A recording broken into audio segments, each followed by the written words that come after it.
Ndryshimet e propozuara në ligjin për arsimin e lartë janë katastrofike dhe në vend që të përmirësojnë cilësinë, vendosin kontroll qeveritar mbi universitetet, totalitarizëm arsimor, diskriminim dhe partizim, duke shkatëruar autonominë e universiteteve.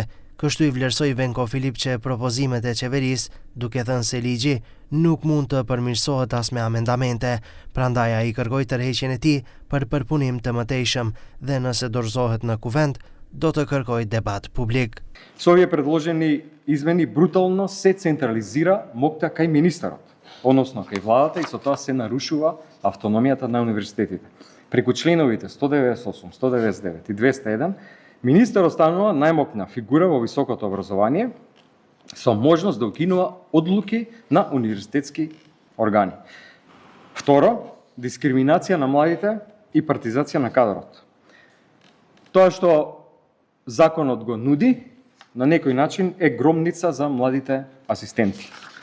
Додека, внимавајте, создава привилегии за веќе пензионирани професори. Ministri i Arsimit Vesna Janevska nga ana tjetër vlerësoi se ligji do të sjellë cilësi më të mirë të edukimit akademik dhe do të përmirësojë pozitën e universiteteve maqedonase në ranglistat globale.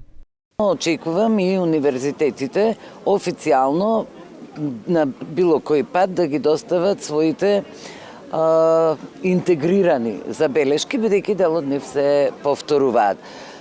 Се што сметаме дека е разумно, ќе биде прифатено. Се што сметаме дека можеби ќе представува проблем, ќе биде дискутирано.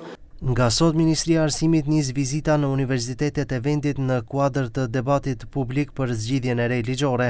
Janevska paralajmëroi se gjatë këtyre vizitave do të ketë bisedime edhe me profesor dhe stafin akademik, ku do të diskutohen nenet kontestuese të ligjit.